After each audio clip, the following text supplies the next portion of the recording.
My man, Yes. we're back here in New York. Yeah. And recently you had a video that goes viral with you talking about tipping culture, man. What do you think? Go ahead and describe the video. Go ahead and describe the concept, what happened there. And what do you think really encouraged people to really dive into that topic? Yeah. Wow. Where to start? I think it has about like 38,000 views on it at this point.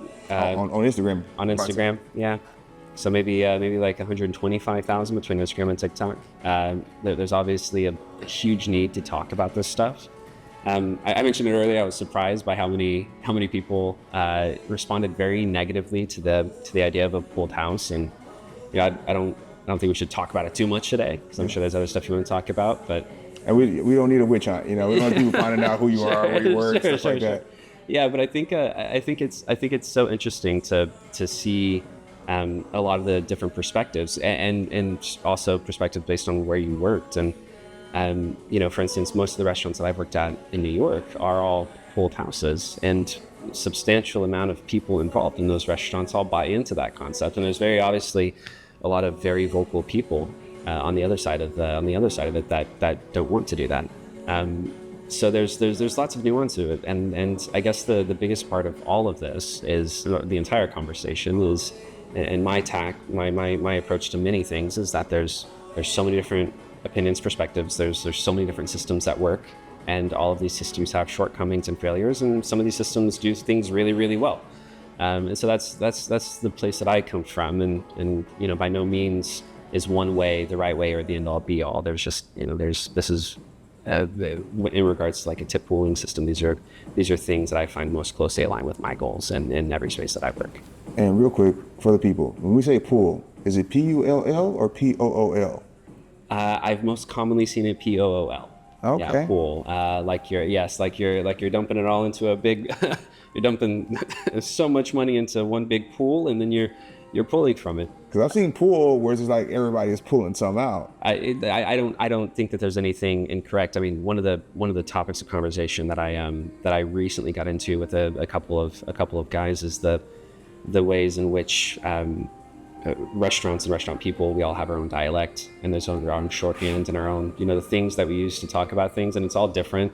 I could work at one restaurant and, we all understand what a black hole means in context to service, and then you go somewhere else and you say that same term and it means nothing to anybody there, and they have their own words. So a lot of it has to do with first agreeing on what things mean and like what words mean to individual people, and then, if it means different things to different people, and I guess this is just about communication different in general. If a word means different things to two people, then you have to redefine what word you're going to use that we can actually talk about it. Yeah. And I noticed that too. The people who get a chance to work in different restaurant environments can go into a new environment, take in the context real quickly and pair it to a word like, okay, this is what this word means for you guys, because I know what that situation means in general. 100%. I mean, and this is probably super, super relevant. I think in the past, probably like 3 restaurants that I've worked, we've actually stopped using the words well liquor and started using the terminology first pour. Because I think that there can be some, I don't know if it's true, but the conception around like house reds or well liquors is that they're not to the same quality as your named brands and your named wines. And so again, anyone coming into the past 3 restaurants, whether you start talking about them what a first pour is, they're like, what do you mean? Then you explain to them and they say, oh wow, so you're talking, it's a well liquor. I was like, well, yes, but this is the reason why we're using that verbiage, just kind of get away from this impression that any spirit is less than. Which is crazy, because that's another one of those words that phonetically it sounds the same, because you have some people say well and some people say rail. Yes. So one of those type of things, depends on where you are. If you're in a dive bar and they say rail, you know what they mean. You go into a nice restaurant, they say well, you know what that means. But speaking on pricing points, and then also on pooling, and this is something I saw in the comments also, is the price point of items on the menu. Does that contribute to how maybe restaurants are factoring in the tipping procedure, the payout procedure? Because with a high touch service typically has a higher price point, means that there could be maybe more volume risk in regards to people coming in there, or maybe there's just more hands to helping support that high price point touch service, that those restaurants end up doing more of a pull system, while somebody working at a dive bar and they each have their own cash register and service well, they're going about it a different way. Yeah, that's a super layered question. Let's take, for example, I like using extremes to demonstrate. Let's take, for example, you have a wedding out in the Hamptons, and you have a catering company that comes out and they're making canapes or past appetizers for you. And these things, the cost of these things may be low, right? You may be a request may be for, we had this one wild request one time. It was for pigs in a blanket at this like East Hamptons estate wedding that I was, when I was first living here, I was shipped out on a charter bus with like 50 other people to go and work this wedding. It was, I think it was probably an 18-hour day, just driving out there, working the actual gig, and then driving back after breakdown. And the prices didn't really change that much, because often what you're paying for is not only the food, but you're also paying for the hours and hours and hours and hours of prep that goes on behind the scenes. So in order to take something like a pig in a blanket, which at its core, if you buy these ingredients from a shop, you might have tiny little hot dogs, and sure, at H-E-B you can get those pack of, I don't know, it's been a while since I've gone to H-E-B, but you could probably, the small ones, it's like you probably get like 50 of them for a couple dollars, right? Yeah. So the actual physical cost of these items may not be what you're charging for, but the other part that is behind the scenes that you don't necessarily see is that maybe maybe the chef creating this dish, you asked for pigs in a blanket. Well, I want to make sure they're nice pigs in a blanket because I want it to be indicative of me. This food represents me. And a lot of chefs are artists and they're creatives, and this stuff does represent them. Even to accumulate that experience, it had a cost. 100%. On top of the labor itself in the moment. 100%. I used to work with a chef who was very specific about the music choices that were put on the reels that we put out to Instagram regarding the food that he made, because he, again, wanted it to represent him. In a lot of ways, it's a very creative process. And so maybe they're not the hot dogs that you buy at H-E-B, right? Maybe this guy is making his own hot dogs by hand and paying prep people, teaching them how to make this, paying the prep people to do that work. And so really, it's not just about what you're buying. It's about the labor of love that goes into it. It's about the hours that it takes to prep it. You have to pay someone to prep these things. And then the actual cost of the ingredients may not be what you buy from a supermarket. It could be something that is a little bit more boutique and has has more perceived love and care put it behind it. And so I guess your question was two parts. How do you justify the prices that you're paying, and how does that reflect the tip, right? I will not justify the prices, okay, which I agree with everything you said. So what was the?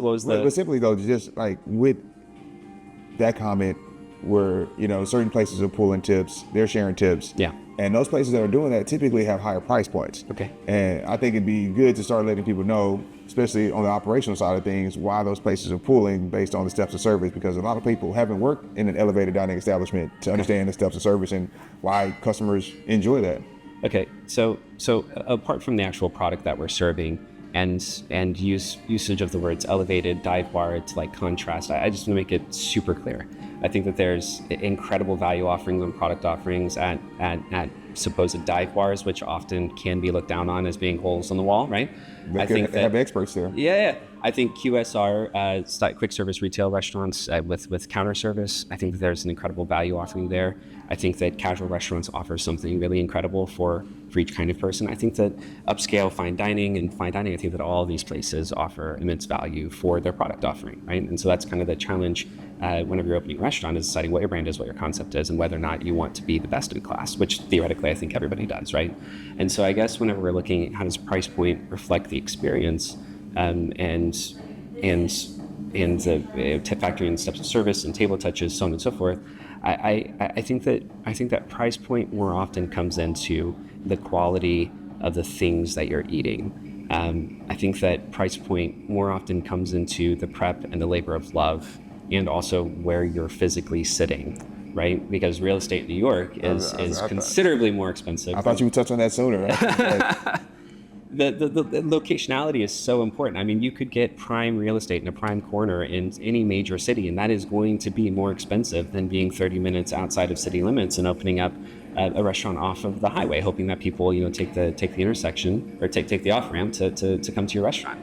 So I think physical location is a huge part of it. I think the ingredients and the labor of love that should be going into your product is a huge part of it. I don't think it really has too much to do with the dive bar versus QSR versus casual versus whatever. I don't know that the concept so much has so much to do with it. I think the reason why, to your point where you said people who work in dive boards don't necessarily pull tips as opposed to people who work in restaurants with higher table touches do, I think that there are also restaurants that are higher end fine dining that also don't pull tips. But there's a notion here that just because you're tipping out doesn't make that the fact that you may be tipping out based on sales or based on tip percentage or sales percentage, you're still tipping out, right? Now you may be able to keep a larger portion of that, but you can also find tip houses where servers have a higher tip point pull from the pool. So there's no one system, and I find generalizations to be really difficult to manage. At the end of the day, you have to look around at your space and ask yourself, am I performing every step of service? Wow. Right? Am I performing the majority of these steps of service? Because if you are greeting the table, pouring the water, taking the order, ringing the order, clearing the table, measing the table, all the way through every single thing from point A to point Z, then I don't know if a tipped house or if a pooled house has much merit. Right, because you are doing all of that work. Now, if you're working in a house where there's a captain, there's a front server, and there's a back server, right, a very traditional 3-tier system, and you as the captain, you're taking the food order, but then your front server and your back server are essentially executing the rest of the steps of service while you as a captain helicopter over your station, and you are interfacing with the guests, you're handling all of the product orders, you're making sure that everything is perfect, and in a lot of ways are kind of like this quasi mini manager in your station, then the idea that you would receive that signed copy and look at those tips as yours, I feel is a little unfair to the other people that also contributed to that. So I think really it just comes down to this, and again, this is not to say there are many fine dining pooled house. There are many fine dining restaurants with high steps of service and a 3-tier system or a 2-tier system that don't pool tips, and that's okay, right? But in the instance where you do pool tips, I think that it can be very justified.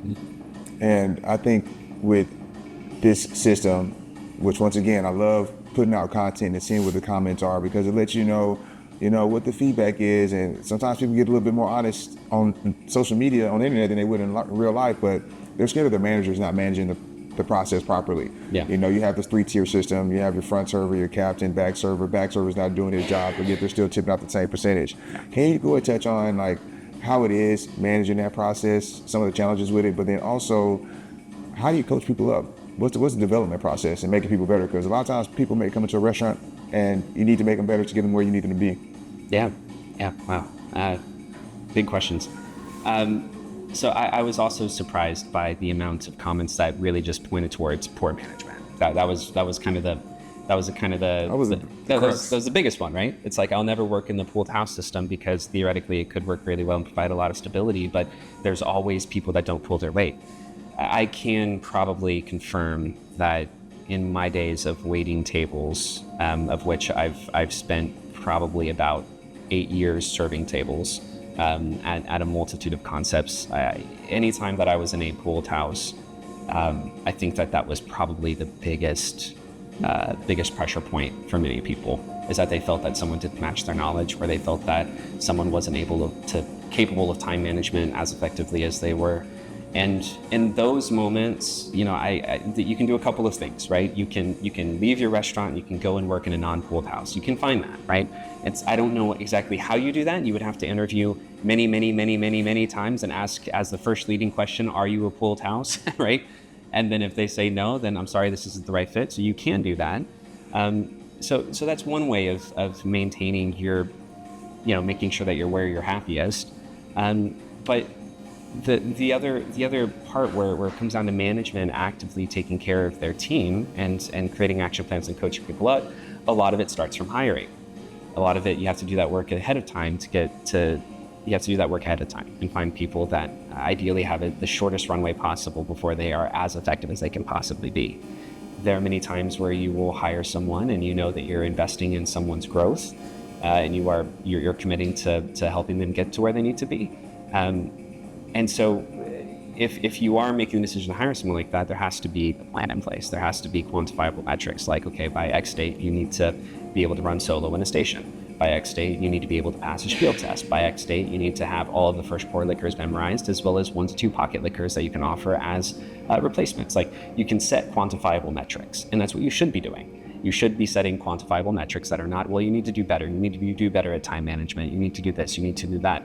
These things that are very vague often don't lend themselves toward focused, determined, for someone who wants to be there, assuming that person wants to be there. It doesn't necessarily give them the direction they need. And I think you'll find that by setting these kind of quantifiable metrics in place, you quickly find out who doesn't want to be somewhere. And this is one of the biggest questions that you ask, and that I ask in the interview process. It's like, let's say I'm at X restaurant, and it's incredibly important that they know 100% of their food, beverage, and spirits that we sell by the glass and by cocktails, yada yada. And it's one of the biggest questions, like, are you prepared to invest in knowing these things? Or, do you see yourself in a place where you actually invest time in learning your product? Because if you don't see yourself actually studying, then it's going to rear its head very quickly. We're going to very quickly find out that you don't know. We're going to find out. You can't pretend that, right? If I sit here and I ask you a direct question about something, I'm going to discover it. And so you can do a lot of the work. You can do a lot of the work as part of the hiring process to find people that want to be a part of your team and that want to either grow or modify their knowledge to fit in with the service offering that you're providing. You can do a lot of work there. And then once they're there, it's just about those metrics. It's just about pushing that ball forward and making sure that there's a baseline level of professionalism and expertise and knowledge. And then from there, you're still going to have people complaining about, this person doesn't pull their weight. Oh, I did 50 covers tonight. And, you're still going to have people that are dissatisfied and think that they're doing more work, right? That think that other people aren't pulling their weight. It's going to be a chronic issue. It happens a lot. How do you manage that? You have to be very fair, and you have to be very openly communicative with your team about the standards that you're setting. That way they don't feel that other people have different standards than they have set for them. You really have to make sure that everybody is fully aware. And one of my biggest things that I'll coach new managers through is that if someone's surprised when you sit down with them and you're talking with them about a need that they need to correct, if they're surprised, then you have not been actively managing them. And so really it's just about setting the standards, setting the expectations, giving everyone the same access to tools, everyone. Same. I'm not saying that there's always going to be equal outcome, but at the very least you can provide the same tools to everybody and give everyone the opportunity to raise them, to build the knowledge that they need. You absolutely should give that. If you don't have those tools, then it makes the rest of it very difficult. And so it starts with, trying to ask screening with the right questions, providing the correct tools, screening with the correct questions, setting the standards and being openly communicative in a team setting, providing the right tools, and then actually following up. And if you miss any step of that process, someone could say, well, I never had the tools to learn this thing, or you never told me that this was a step of service, or if you fail to follow up, then very quickly it becomes a situation where you say something in lineup, you announce something, you want to change, and then if you don't follow up, then the team very quickly learns that you don't follow up on what you say. And so they can, then the behind the scenes dialogue is, well, I know it's okay. They go through this every couple of weeks. They find something that they're really upset about. They'll forget about it in a couple of days. So again, from a leadership perspective, it's doing the work ahead of time to find the right people, setting the standards clearly, providing the tools, and then following up consistently and fairly. And it has to be that way. And if you don't do that, then it's going to cause a lot of problems. But then there's also the subjective part of what everybody sees, right? Is someone may have a really terrible night. Let's say they have a 4-table station, completely normal night, and there's this one table that just weeds them. Every time you go over there, they ask you for something else. I want this, I want that, and that one table just ruins your entire workflow. It makes it impossible to manage your station. Now, let's say that happens 2 nights in a row.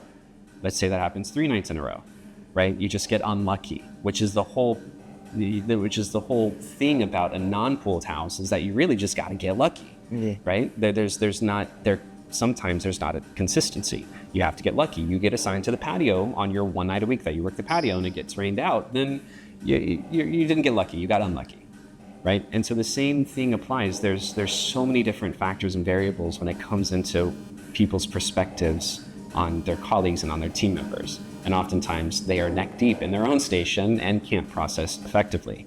It's not saying that they don't ever process. There are glaring issues that are, of course, if someone's drinking on the job, that is something that is very, but there are harder things to diagnose. Is someone bad at time management, or are they just getting like very time consuming guests, 4 nights in a row and had a week of bad services, which is the worst feeling. And I think that's why it's good as a manager, you always having that umbrella view on everything and being able to communicate that perspective to everybody so they understand that, I'm always constantly evaluating the situation.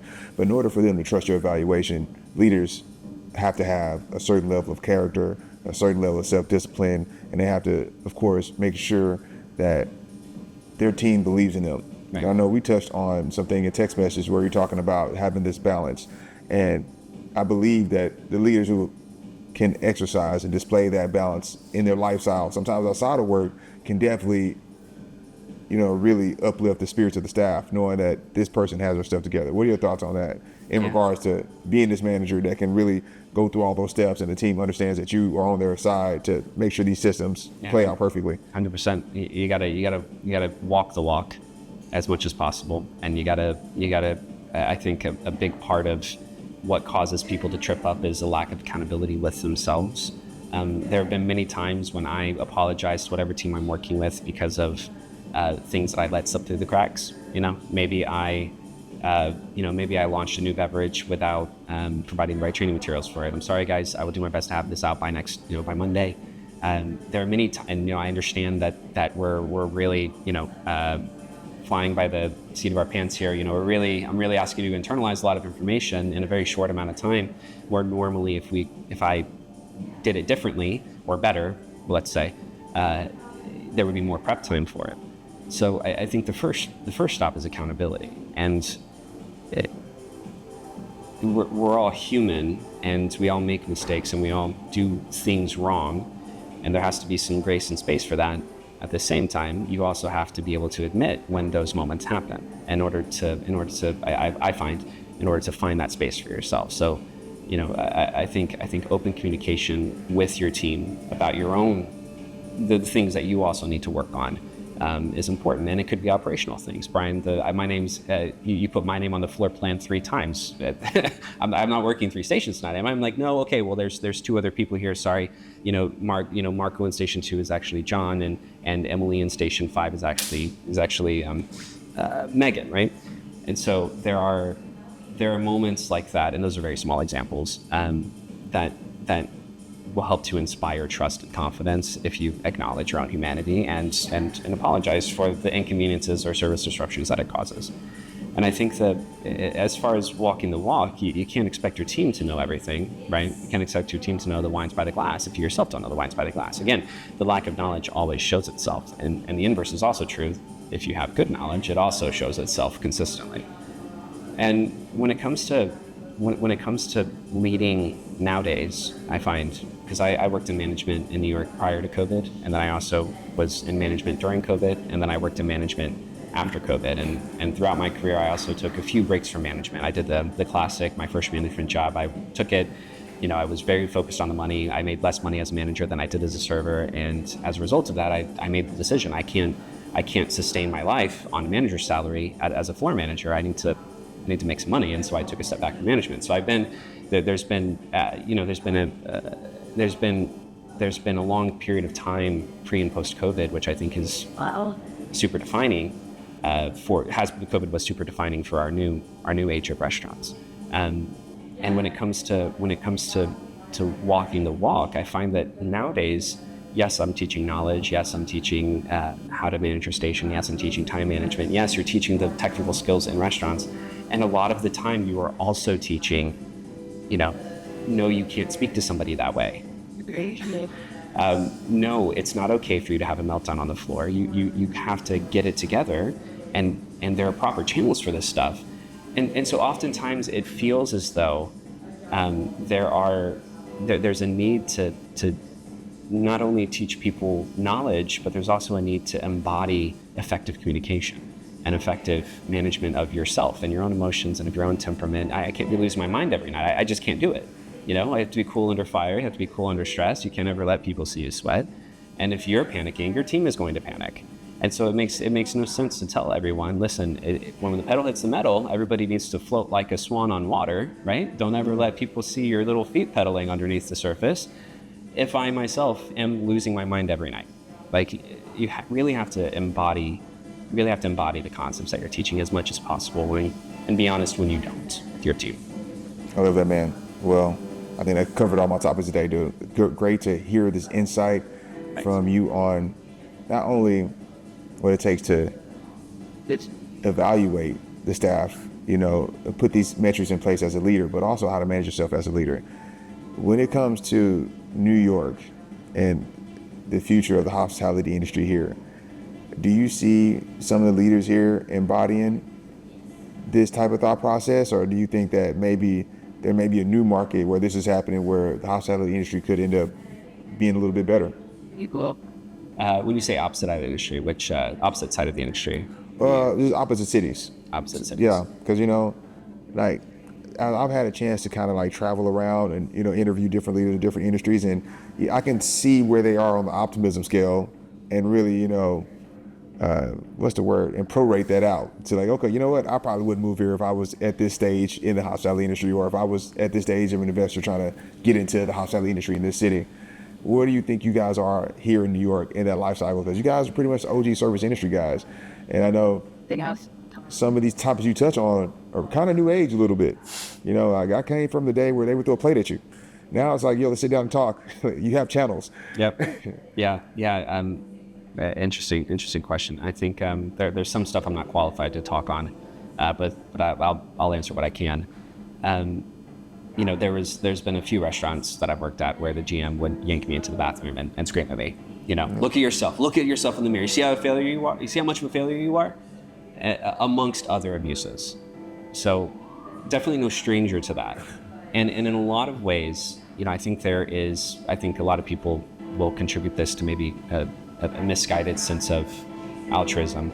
But in a lot of ways, I am fully dedicated, having experienced that, I am fully dedicated to never subjecting people to that, ever, as much as I possibly can, because that deprives people of human respect, that deprives people of the ability to feel seen and feel heard without also feeling fearful that they might be reprimanded. It's so funny that you bring this up, because this was actually something I was talking with a friend of mine the other day. I feel like a lot of the times whenever I'm building relationships with new servers that you bring on, the first like 2 to 3 months of my time is spent building a relationship with them and breaking down walls from, you know, past bad experiences. You know, to take a small example, you know, there's what's something. You know, for instance, some people can be hyper fixated on the turn times of their tables, right? Yeah, you know, 2 hours is pretty average for most reservations, I think, and people can be super fixated on that. And there can be, let's say you have a server that's worked for 15 years in the industry, and they come in and they see this, and the second it's 2 hours and 1 minute, and it's immediate aggression. Get these people out of here, blah, blah, blah. It's, you know, they need to go, you know, I've dropped their check. I've gone there 5 times to ask them for their check. And these servers aren't focused on what we're supposed to be doing. So I think that there's a lot of old world ideology, and it's not to say that that's an old world ideology. There are many high volume new age restaurants that are pranking and turning and burning people and have a experience that is meant to be executed in an hour and a half, right? And that's normal. There's this Thai restaurant actually around here in East Village where that I went to, and at the door they told me, you have an hour and a half to eat. Okay. All right, guys. And the food was awesome. The meal was wonderful. It was fantastic. But I think that there are a lot of as always, there are a lot of people who bring, like we spoke about earlier, who bring preconceived notions, past experiences, and history into every new space. So how do I mesh with that new space? I think maybe the better question is, how does someone who wants to do better and kind of wants to break free of a lot of things that could be perceived as toxic, unless you agree with them, in which case they're not toxic, but how do you navigate that space? And the thing that I can say is that it's an insane world out there. I see my team every day, 5 days a week. Last week it was actually 7 days, and I see my team more often than I see my own puppy. And the most important thing for me is that as much as possible, I'm able to provide a space from me down. I'm able to provide a space for the team to just exist in a safe space and know that if they make a mistake, it's not going to be the end of the world, right? People make mistakes. If they're being malicious and there's a pattern of malicious mistakes that are happening, if I find out that you're comping, one ice cream scoop off of every cash transaction that you get and pocketing the extra dollars, those are malicious mistakes and those won't be tolerated. But if you ring in 2 halibuts for 2 different positions and you accidentally only rang in 1, it's not the end of the world. And I'm not going to fire you on the spot. You can't do that. That's not realistic. It's not. You can't do that. And unfortunately, so many people are coming from situations where things were done poorly and illegally, right? And so there's a focus on my end to make sure that we're as fair, we're as communicative, and we treat people with respect and humanity as much as possible. It's not always the most popular thing. Some people just are out for blood and they just want to. They enjoy the blood. They enjoy the wrath. They enjoy their blood. And to that perspective, I say, look, if you've got a solution of how to hit all of the right standards and you can do it in the right way, I would love to sit down and have a beer with you. It's a constantly evolving landscape that 30 years ago, chefs were assholes, so people were. And I joined the industry right at the end, right at kind of like the tail end of when that was the norm. I feel my experience, that right at the, and I got my own healthy dose of it. But I also worked with some really incredible, awesome chefs that just inspired devotion and a following and treated people well. And in a lot of ways, they're my role models. And they treated people well. They provided the access to the information. They never got mad because someone came and asked them a question that realistically they probably should have already known the answer to. They were patient, calm, and kind. And there was always a limit to that. But their default setting was not anger and vitriol. It was, I'm going to treat you with respect. I'm going to answer your question. And then I'm going to tell you at the end of that, Bryan, you should have known the answer to this a week ago whenever we launched this. Yeah. Right? And so again, if you've got the answer, how do you achieve, let's use the extremes, how do you achieve Michelin-starred standards of service while being a nice human? That's something that I think a lot of people are asking themselves the question to. Like, how do you do that? And, I think I replied to one of the comments on the original video that we talked about, essentially saying that I find survival, like the need to protect yourself and the survival instinct and operating on a sense of self-preservation to be very important motivators. I find much more long-term success with taking care of people and investing in people and doing right by them as much as you possibly can. I find that to be a much more successful long-term motivator as opposed to someone coming in every day and thinking their head's on the chopping block. A lot of people in this industry, they don't want to job hop. And they aren't in this industry to get rich. They're in it because they like to take care of people and they're excited that they get a chance to get paid to do this type of stuff. Yeah. So it's like, how can we facilitate that, give them the tools they need? But ultimately, I think you did a good job revealing yourself to these commenters who were coming for your neck. See, he's not that bad of a guy. He's solid. See, not my intention. I think that there's so many. If we were to break down a really good example of minimum wage by itself, if you were to, because I grew up in Texas, minimum wage in Texas when I was there was the federal minimum wage, which I think is $7.25, $7.50, yeah, still something like that. Yeah. And the tipped minimum wage with that tip credit was like I think $2.25. Yeah. And I used to work in a non-pooled house, and I've spent 2 years there, in a non-pooled house, making $2.25 an hour, And after 2 weeks of work, I would bring home, $1,600, maybe after taxes. And it wasn't the most money, but that was a good living. In Texas, that's solid. It was awesome. Yeah. I was able to save. It's what I used to put away money and move to Probably New York. had 3 days off too, a week. Yeah, honestly. Yeah. And there were good nights and there were bad nights. There were ups and downs. And the incredible thing to me is that, let's say you have a family of 5 coming from Texas into New York, and let's actually dial it back. Let's say you have someone because let's focus on minimum wage. So you have someone who's working a minimum wage job in Texas for $7.25, $7.50 an hour, and then they come to New York where the minimum wage is set to go up to $17 an hour at the end of this year, $17 an hour. So that person who spends a 40-hour work week making $7.25 or $7.50, whatever the minimum wage is, the federal minimum wage is, comes to New York, then their wages just aren't quite, it doesn't equal the same as someone who lives here in New York making $17 an hour. So there's a little bit of a break, I feel, in understanding whenever people say New York is so expensive, it's this, it's that. Well, the minimum wage here is higher. Yeah. And we actually pay, I think a lot of the restaurants I've worked in actually pay above $17 an hour for their positions such as line cook or prep cook. So if we take a moment to look at the differences, like dollars in Texas, or once you come here, you're not making the same money in Texas that you make in New York, and there's a different margin here, right? And things are very expensive because the same thing you could buy in Texas for $5 costs you $8 here. That's a big difference. I used to be able to buy a bacon, egg, and cheese in New York at the truck for $5. Now I have to pay $6. That's a big difference. That's a big difference. And so whenever it comes to really taking a look at again getting that receipt at the end of the day and looking at it and saying these are my tips, I think that there's a fundamental difference and a fundamental there's a solid divide between people who have never worked in New York and have only ever worked in Texas, because the economics of the entire setup, they're all so different. And I've worked in Texas and I've worked here, and I can't say that either system is better, because if I was in Texas working in Texan restaurants, I know the capacity for how much money you can make in a non-pooled house, right? Yeah. And I also know that sometimes you are the only person doing everything, right? You are the only person. You're bussing, you're clearing, you're resetting, you're amusing, you're charging the check. Sometimes you even make their own drink. You even make the drinks. Yeah. Right? Like you're the brunch server, and you go behind the bar and you have to make someone a mimosa and take it to them.